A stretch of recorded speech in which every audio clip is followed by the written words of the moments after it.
Hello student, कैसे हैं आप सब। एक बार पुनः से कोचिंग क्लासेस पर स्वागत है। उम्मीद करता हूं आप सब अच्छे होंगे, मस्त होंगे, बेहतर होंगे, आपकी पढ़ाई बेहतर चलेगी। बच्चों, क्लास 11th फिजिक्स में आज का टॉपिक है कोणीय संवेग और बल आघूर्ण में संबंध। इसके पहले हमने जो भी वीडियोज प्रोवाइड किया है वो आपको प्लेलिस्ट में मिल जाएगा। चलिए शुरू करते हैं बच्चों। सबसे पहले बात करते हैं कोणीय संवेग है क्या। कोणीय संवेग को एल से दर्शाते हैं, जो कि एक सदिश है। हमने आपको परिभाषा बताया था कि किसी कण के रेखीय संवेग का किसी घूर्णन अक्ष के परितः आघूर्ण। फिर समझिएगा, किसी कण के रेखीय संवेग का किसी अक्ष के परितः आघूर्ण क्या कहलाता है? उस कण का उस अक्ष के परितः कोणीय संवेग कहलाता है। यानी रेखीय संवेग आप सबको पता है कि मान लीजिए कोई कण है, एक सरल रेखा पे गति कर रहा है, लेकिन वही किसी अक्ष के परितः घूम जाए तो फिर उसका आघूर्ण जो होगा उस अक्ष के परितः कोणीय संवेग कहलाता है, जिसे एल से दर्शाते हैं। ये चीज हमने आपको बताया था बच्चों। और बल आघूर्ण हमने बताया था। बल आघूर्ण की परिभाषा बल गुणे क्रिया रेखा से अक्ष की लंबवत दूरी।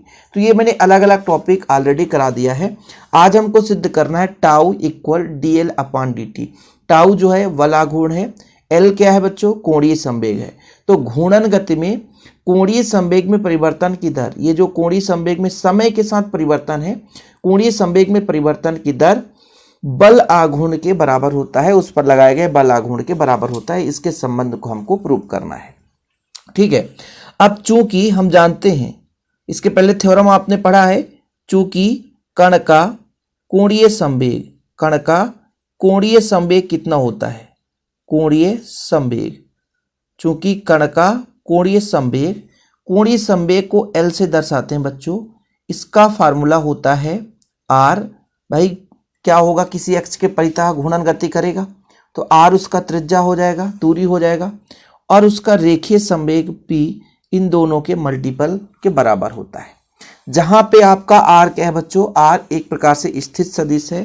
ठीक है, अक्ष की जहां यहाँ पे यदि हम बात करें, जहां वेक्टर आर जो है वो स्थित सदिश है, स्थिति सदिश है।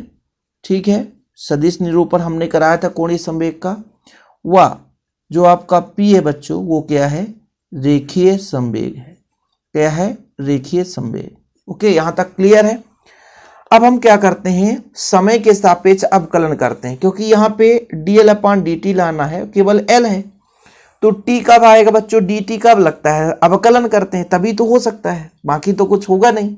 तो हम कह सकते हैं किसके सापेक्ष? समय के सापेक्ष, समय के सापेक्ष, समय के सापेक्ष क्या करना है? या टी के सापेक्ष अवकलन। क्या करना बच्चों? अवकलन। अवकलन का फॉर्मेट क्या होता है? D upon D T. क्या होता है? D upon D T. तो देखिएगा, इधर हो जाएगा डी अपॉन डी टी, लेकिन यहां पर एल है तो D L upon D T हो जाएगा, और इधर हो जाएगा डी अपॉन डी टी रहेगा बच्चों, लेकिन दो हैं, आर क्रॉस पी या आर गुणा पी कह दो आप। अब जब भी गुणा में अवकलन होता है तो कैसे अवकलन होता है? पहला फलन दूसरे का अवकलन, दूसरा फलन पहले का अवकलन, यही तो होता है। लेकिन यहाँ पे क्रॉस प्रोडक्ट है, तो पहला फलन दूसरे का अवकलन या दूसरा फलन पहले का अवकलन, ये चीज आप करो। तो जैसे मैं कह देता आर का अवकलन, तो D R upon D T, गुणा में पी रहता। और यदि बच्चों फिर मैं कहता पी का अवकलन, तो R into dp upon dt, ये चीज हो गया। अब यहां पे कुछ फैक्ट आपको तैयार करना होगा कि समय के साथ स्थिति में परिवर्तन, किसी वस्तु के स्थिति में परिवर्तन, वो क्या कहलाता है बच्चों? वो कहलाता है आपका वेग।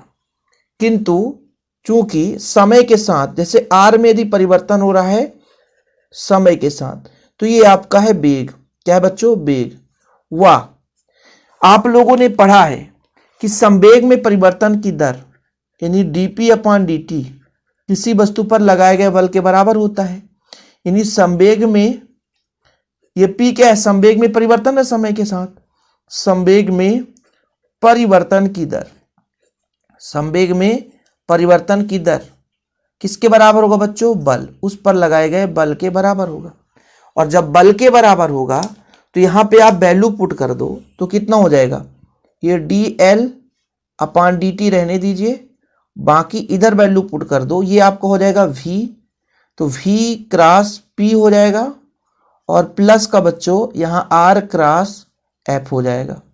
यहाँ तक तो किसी को कोई परेशानी नहीं होगी। अब फिलहाल यदि मैं आपसे कह दूं संवेग बराबर कितना होता है बच्चों, चूंकि संवेग बराबर होता है द्रव्यमान गुणे वेग, होता है कि नहीं, द्रव्यमान गुणे वेग होता है कि नहीं भाई साहब, संवेग बराबर होता है द्रव्यमान गुणे वेग। तो यहां पर आपका dl/dt बराबर v क्रॉस p का मान कितना है, m इंटू वी, यही तो है, प्लस r क्रॉस f। अभी फिलहाल इतना रहने दीजिए, आगे चलने दीजिए। आगे इसकी कहानी में क्या ट्विस्ट आने वाला है वो समझो आप लोग। देखो बच्चों m कांस्टेंट है, m को आप बाहर फेंक दो तो यहाँ पे v है, क्रॉस में v है, ठीक है। मतलब ये सदिश का सदिश गुणनफल, जैसे i क्रॉस i बराबर 0, j क्रॉस j बराबर 0, इसी प्रकार से v क्रॉस v बराबर भी 0 होगा। आप लोगों को हमने पढ़ाया है, उम्मीद करता हूँ कुछ बच्चे देखे होंगे, जो पहली बार आए हैं वो तो बिल्कुल नहीं समझ पाएंगे ये क्या कर दिए सर।